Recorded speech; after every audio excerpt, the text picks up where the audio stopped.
parsya begins nga nagsulti ang makagagahom diha kang Mose. Ningon ang makagagahom diha kang Mose, Pinkas, the son of Eleazar, the son of Aaron, the priest, has turned my wrath away from the children of Israel. In that was zealous for my sake among them. I did not consume the children of Israel in my jealousy. Isaw na ito ni. Pinkas, the son of Eleazar, the son of Aaron, ato na take upon niya. Anong kailan i-stress out si Pinkas, anak ni Eleazar, nga kaliwa ni Aaron. Obvious man kaayo nga Eleazar, anak ni Aaron. Kasi dili na simple lang lang. Pwede rin na ingnon nga Pinkas, the son of Eleazar. So stress out ko na siya. Anong kinahanglan? Ingnon siya nga Eleazar, son of Aaron, the priest. Unahon natin ang giingon rin Pinkas, the son of Eleazar, the son of Aaron, the priest, has turned my wrath away from the children of Israel. He has turned my wrath away from the children of Israel. Nganong nawala man ang kasuko niya siya tungod kang Pinkas. So balik ta sa gamay nga portion sa Parshat Balak at miaging Sabado. Okay, ang Parshat Balak sa diha nga nakita ni Balak nga naa na tubangan sa Moab ang Israel, nakita niya mas daghan, mas kusgan, lupigon sila sa gira, busa murag aksyon balaka si Balak. Si Balak na aksyon balaka. Og nahadlok niya nga basin unya og pildihon siya ni Israel. Ug tuod man iyang gipaadto ang yang sakop kang Balaam nga usa ka propeta sa Midian. Ug dito yang gisugo nga iyang ipatunglo ang paubanon, patulo ang Israel. Apan matod pa ni Balaam, kung saan man ako pagtunglo sa taong panalanginan. Tuod man, ito si Balaam, daghan ang tabo, iyang sa itong naganaw siya, di ang dangking, agyarang ug angel. Apan sa diha nakita na siya ni Balak, gusto ni Balak nga ipatunglo si ang Israel. Pinaagi ka propeta nga Balaam. Balaam, usa ka propeta, o usa ka sorcerer. Si Balaam nilibad kung unsa isulti sa makagagahom mo na akong isulti ninyo, pero gusto man gyud ni Balak na ipatunglo.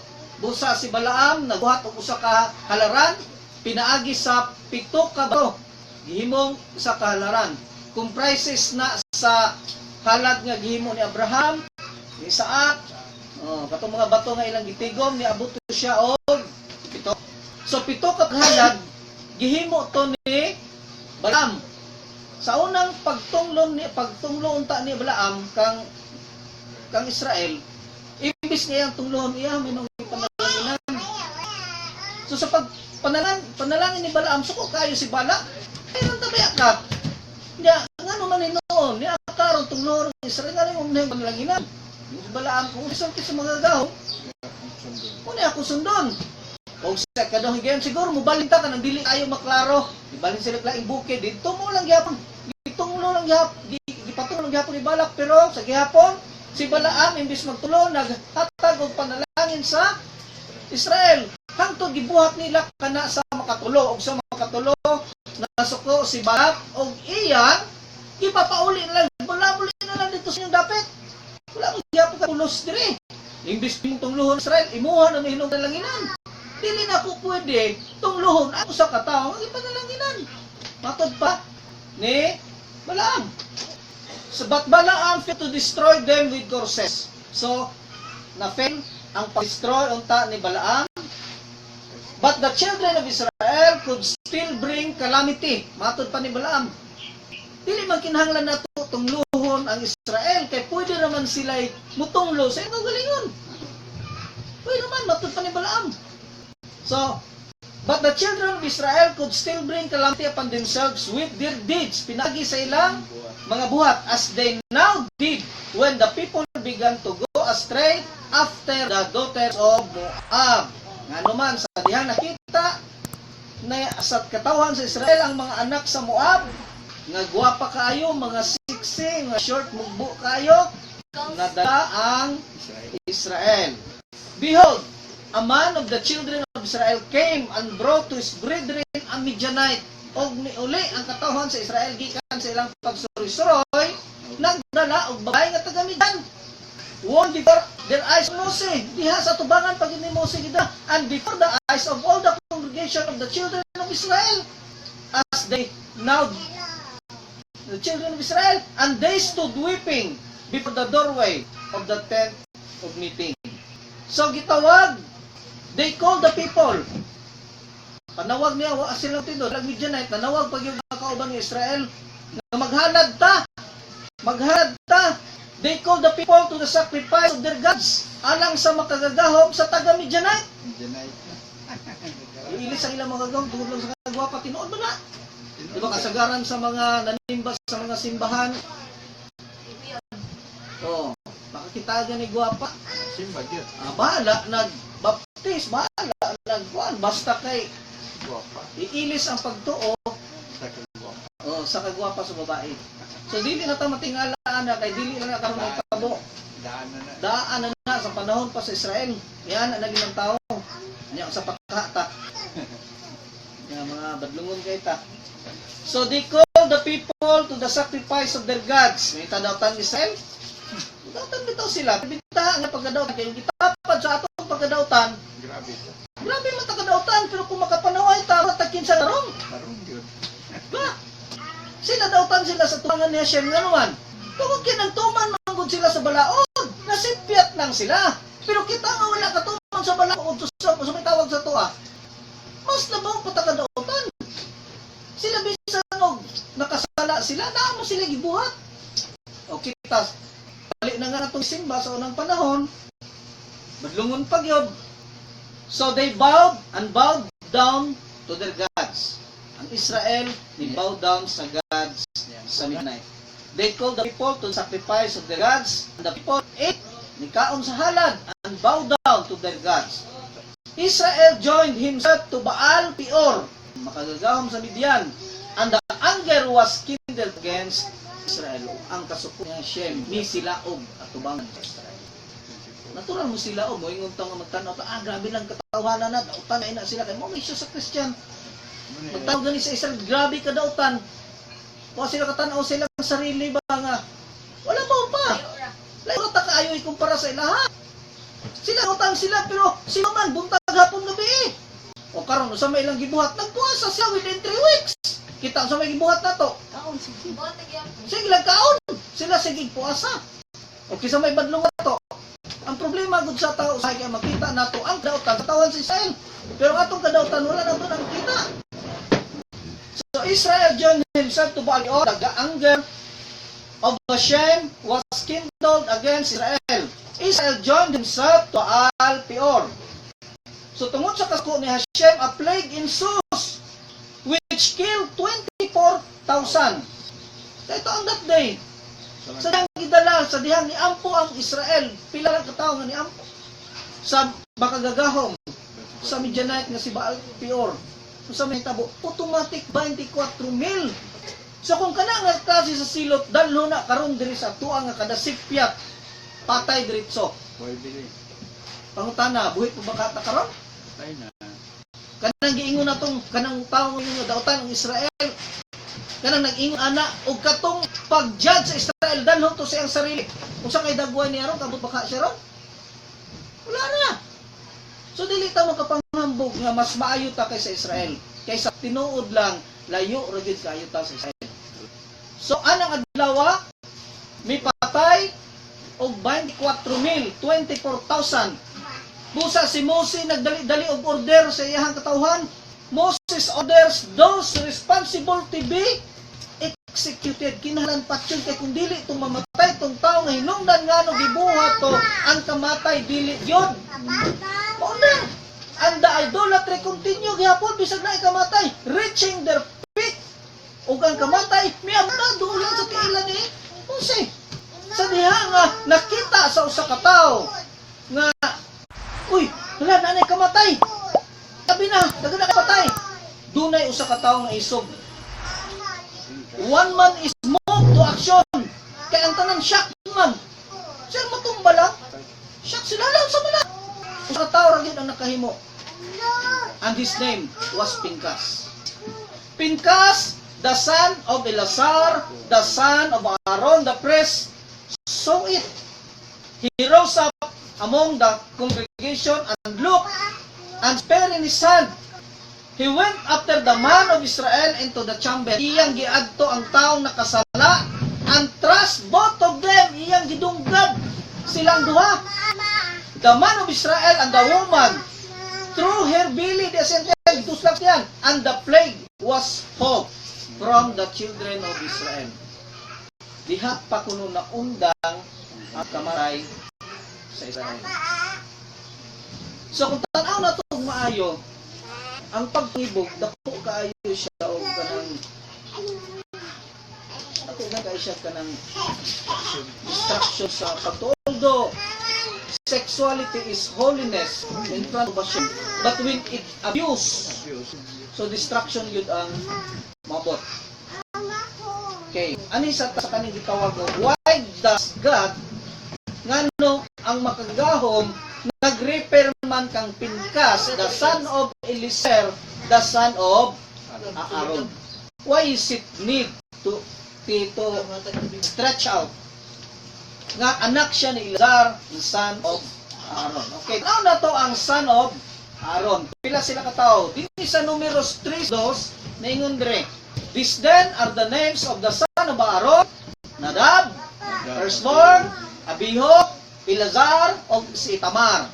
Sa ato pa si Eleazar, ikatulo, nga anak ni Aaron.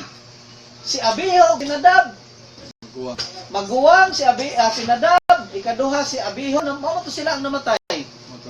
Mamuto silang nasunog, kaya naghalag sila, nagdalaglaing kalayo dito sa Laran. So, because the tribes of... Okay, ilasan ang pangutana, nganong si Pinkas, gi-stretch out man gyud nga anak siya ni Eleazar, stretch out pag gyud nga anak siya ni Eleazar, ni Aaron. So, kung si Ay, anak ni Yongyong, nga anak ni Gonzalo Villegas. Ano kinahanglan mo stretch out pa si Gonzalo Villegas? Kay ang kamaayo sa anak, kay damay ang papa, kay ibig sabihin natuluan yung tama. Yes. So, doon na siya meaning, okay. Nasa merit. Pero din nga time, nga nung gi-stretch out, si Pinkas, ngadto sa kung sa tuwa, anak tungod sa merit atong ginikanan. Kung wala si Papa Saret, wala si Papa Gonzalo, wala ta karon dire.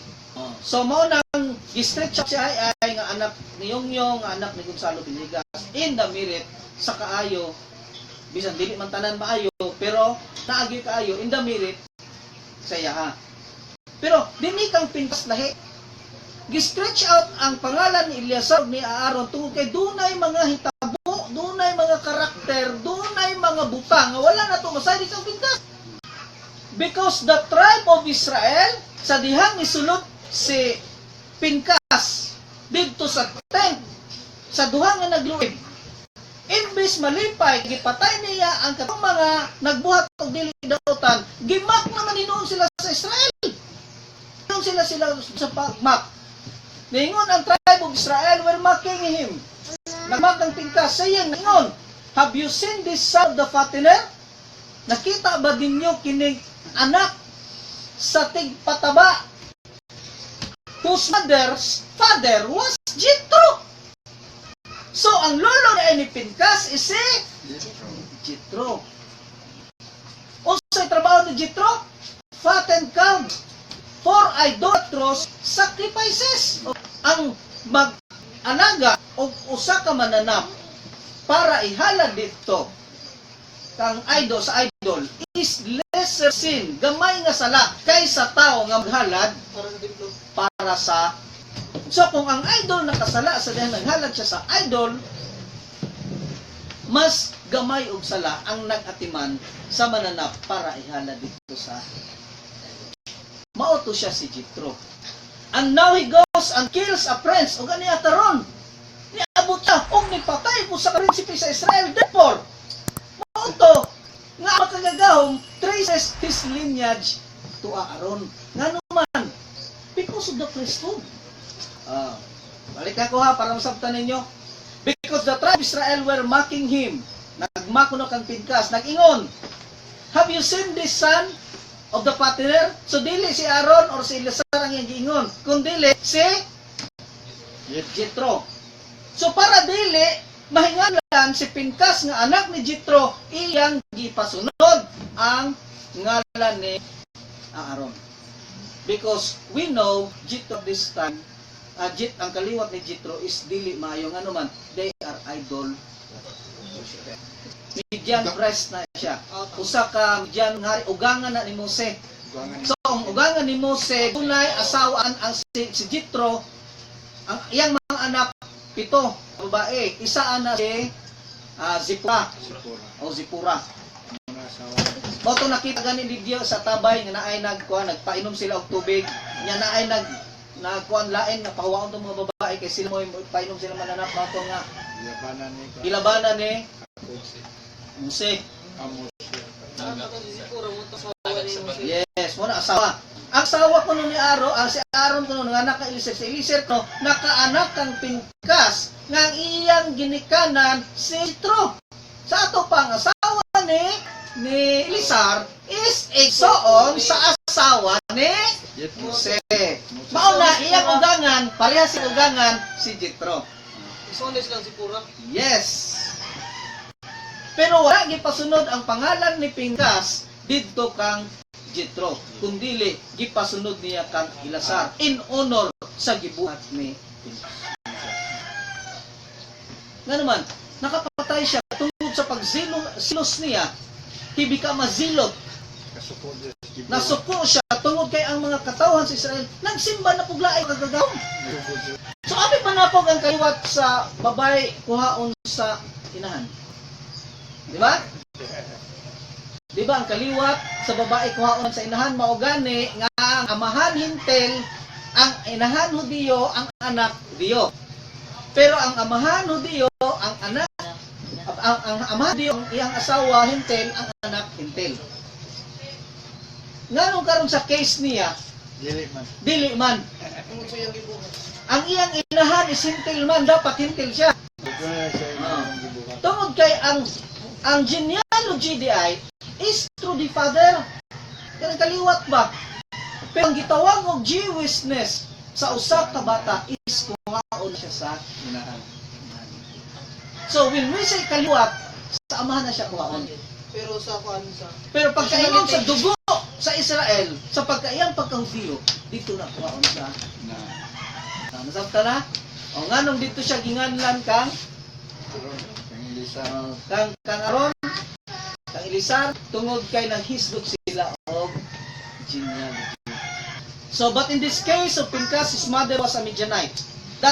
That's why God traces his lineage to Aaron. Okay, kinsa man po ni si Jethro? Para ato mas masabtan. Okay, kani si Jethro was a Midianite priest. Father-in-law na siya ni Mose. Katong magsibat niya sa Ehipto, nigawa sila dito sa Ehipto, katong nisibat siya, kaya nakapatay siya dito sundalo, dito siya sa Midian nakadangog.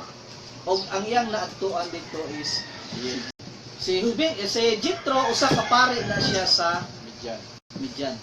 Usa ka idolatrous priest. Si Jethro had 7 daughters who served as his shepherdesses. Kaya tingnan man og mga shepherd ba? 7 ka buok iyang anak. Isa anak kuno si Zipora. Kato pa, isa sa unom is ang asawa ni asawa ni Eleazar. Ang isa lagi si Zipora, asawa ni Mose. So 7 man na pay unom. Ang unom is ang isa ato asawa ni Eleazar. Amo pinakuhaan ni Pinkas. Nasabtan na to. Lisod sabton ang mga kaliwat no. Dili ta kabantay. So, kung kita'y magtanaw kang Eleazar nga nahimong manununod sa pagkalabang pare ang Aaron, namatay naman si Aaron ng panahon na, si Eleazar na may gisunod. Nganong wala man siya sa waya, nga ang iyang asawa, Midian naman. Nganong karon dautan man kayo sa usa ka Hudiyo nga mga asawa ug usa ka hintel. Pero nganong ang mga prearka sa una nakaasawa mo mga hintel. Okay. Like Moshe. Diba si Moshe? Sa Moshe. Nakaasawa asawa kan si Pura nga anak ni Jethro. So, hintil yan. Also a Gentile. Ang Gentiles. An idol worshipper. Pero nga nung wala man siya sawaya. Doon ay nisaway si Miriam sa may nahitabo ni Miriam. San la? Gitagaan og sakit siya at Hashem. Ano man? Tungod kay na nasyon hara siya against si brother. Karon gismay personal manaway ngano nga si Aaron nga asawa sa igsuot sa asawa ni Moses. So naingon na makagagaw, behold, naingon na makagagaw, behold, Hashem, give to him my covenant of peace. Nana yung kubinanti yata. Sa atong pa, ang makagagaw, nakighatag mo pakigsaad na to kang Pingkas. Pingkas. Tungod kay nangbuhat og maayo si Pingkas. So naingon na makagagaw kang Pingkas. You made peace between Israel and me. O, naghimo kag usa ka kalinaw. Di ka si O kita taliwala nako og sa Israel dinhi aning kalibutana. So too in the world to come. Og kini mahitabog balik ngadto sa gitawag ulang. Usay gisaad sa makagahom sa kabinante kay si Pingkas man naghatag og kalinaw kang Hashem ngadto sa Israel. Mahitabo po daw na sa umaabot nga ulam haba. Unsay role ni Pingkas? Usapod ka maghahatag. Mao gani ang malakyas ni ingon 3:23-24. Behold, I will send you Elijah the prophet before the coming of the great and awesome day of Elohim. He will return the hearts of fathers and the children and the hearts of the children of their fathers. So in this Parsha, the soul of Elijah is nakakam. Sa gisulti sa Yalkot, Shimoni. Anong daghan man tang ipanghisgutan nga libro? Nganong di Bible ra man unta na. So, ato nang hibalan nga ang Bible ang nasulat sa mga Kristiyanos is ang ninulang. Wala nila makita ang tinuod unsay dagway sa tinuod, ang ila nakita is ang ninulang. Ngano man, nagdumili man sila pagduol sa Israel. Sama kung dunay tawo nga mulabay diri makita nato ani, makita ba nato kasi tag-iya nino? Kita lang to, oy. Nay ni Agi, kabalo ta nay ni Agi, pero di ta katudlog kinsa. Mao na siya ang Bible. Ngano man, nagbasa ra man tag anino, wa do pa man diha ang sulod nga tinuod. So it shall be to him, and he said, og maingon na ana kaniya og sa iyang kaliwatan after him the covenant of our everlasting priesthood. So gihatag kang Pingkas sa kaliwat ni Pingkas, na kaliwat ni Elisar, na kaliwat ni Aaron, gihatag ang walay katapusang pagpapari.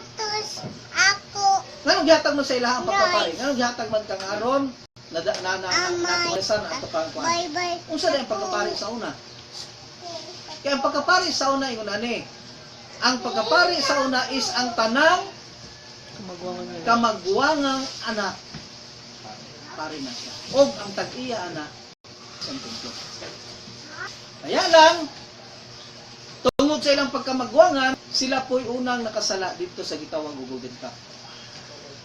Mao to nga gitanggal sa ilaha ang kanang gitawag og pagkapari og gibalhin dito sa katong mga naghalad-halad dito, puro man to sila kamagwangan. Yes, puro to kamagwangan. Kaya sila pa'y pari atong panahon na. Nadala sila sa pagkamayong musturya tura. So, gihatag nila ang kanang gitawag pagkapari.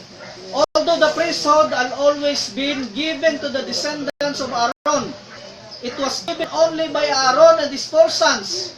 Musa daw? Gihatag lang daw ang Aaron og sa iyang 4 ka anak. Kinsa man iyang anak? Una, Jose. Sunod, Aaron. Yang anak ni Aaron, si Eleazar. Sa dihang namatay, si Aaron. Adto kang Eleazar. O Aaron, naadto ang pagkapari kang Pingkas. O ngadto sa kaliwat ni Pingkas. Ngadto sa walay katapusan. So, ang tanang libihanon karon nga pare, kaliwat ni Pingkas. So kung dunay pare nga dili kaliwat ni Pingkas, Fake mo pare. fake na siya. So, Pinchas, however, who was born before that time, and was not himself anointed, did not enter the priesthood. So sa panahon nga si Kuan wala pa siya mahimong pare. Apan when Pinchas entered Zimri's tent, sa dihang gipatay niya si Zimri og 1,000 sa kanang gitawag og kaliwat ni Simeon, Kaliwat ni Simeon. and his soul flow. When Pinchas entered Zimri's tent, 1,000 of members of the tribe of Simeon converged upon him to slay him. Dunay tinguha agapat yun siya, and his soul flow from his body, it fright, hadlok siya. Yan ang ipatay si Zimri. O kaya ang ito yung gidala ni Midianite. So, taghang kayo ang isulong siya ang aliwat ni Simeon. Tungod sa iyang kahadlok, ang iyang soul, gawas.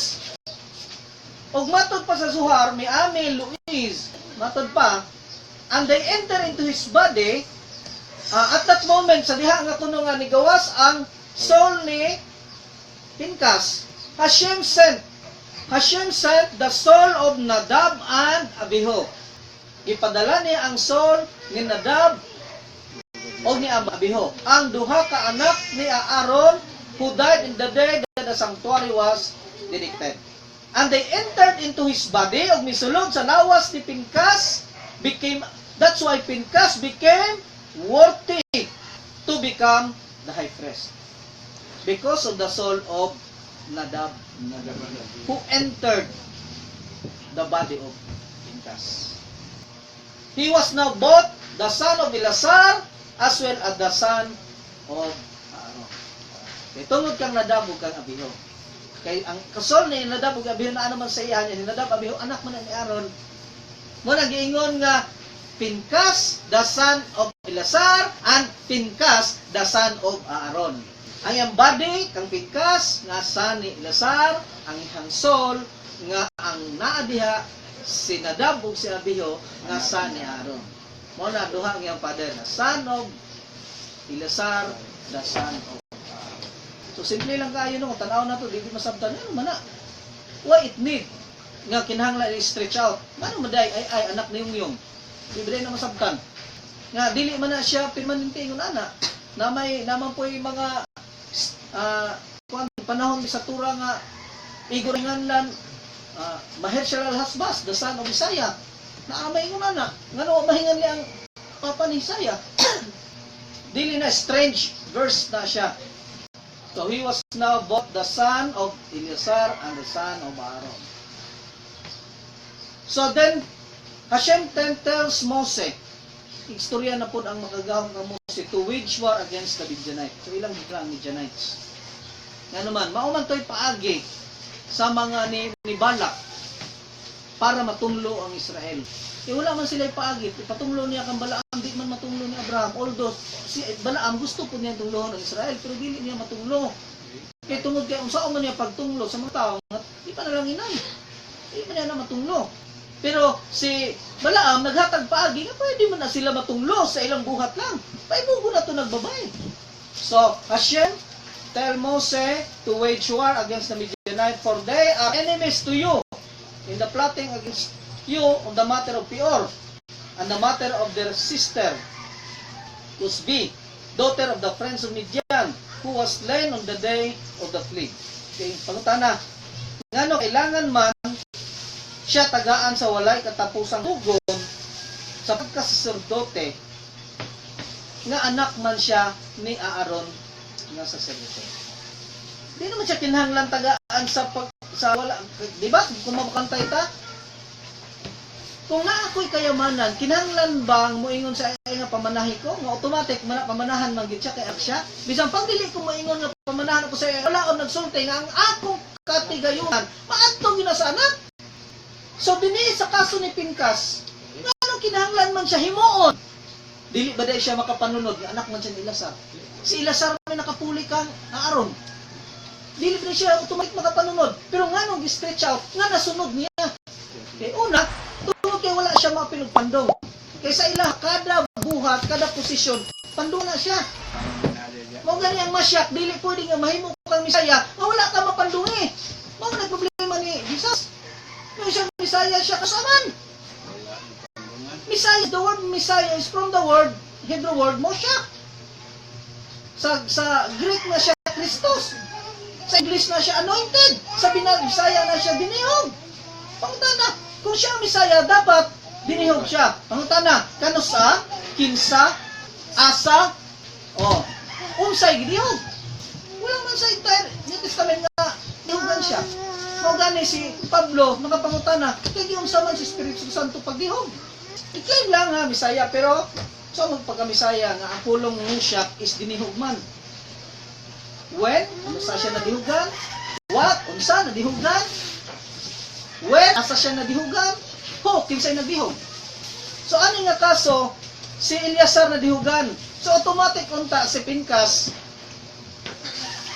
automatic siya musunod. Pero nga nang stretch out man, nagipamana man gid saya ha. Dunay kasi details. Ningon na dunay usa ka janitor nga nagtrabaho sa sinagogue. Janitor ba? Janitor tiglimpyo. Nagtrabaho sa usa ka sinagogue. Samtang sige siya glimpyo, dunay usa ka tawo nga niadto sa sinagogue. Asa ang rabay dong? Sa sulod, sir. Usay tuyo, sir. Kanang patawagan, kuan na lang na ako nakutuyo. Sige ko antoon. So paggawa sa janitor, sir, pwede na daw, sir. So atubang siya sa rabay. Tagaan takal $50,000. Himo akong kuhin. Ingon ang tao, mo na siyang kuhin anang dili man na ingon ana kadali dong. If you are kuhin, din kuhin jud ka. So kung anak ka sa usa ka kuhin, makuhin jud ka, pero dili ka ara problema siya sa ano pagkahimo kuhin. Ay, dili day pwede rabay. Muna ko ning 100,000 rabay. Ang rabay matok na siya. Ako dong kinahanglan jud kong kwarta. Ang rabay. Pero kundi dong lisod jud kay na imong ipangayo dong. Dili na wala na sa proseso. Kung anak ka sa kuhin, pwede ka may mukuhin. Pero kung dili ka anak sa kuhin, saan yung pagkain mukuhin? So, ay mo na ko 1 million. $1 million. Ana din ang lukon no? Nuktok na ang rabay, ani na lang dong $1 million. So, anang rabay. Isip, ang rabay, wow, huge money. Rich. So, dako na tayo matabang sa kuang kuan. Isiba. So, ginaraban balik dong taan na paagi. Tutoon man pagkaugma tawagan sa rabay. Ngayo ang rabay og tagay kog account nimo be. Sigurista ang rabay. Ngay bank account nimo. Nya imong complete name. Tato ngay ni bank account. Sige tagaan niya. Sige. Tawagi lang ko ani rabay sa galing.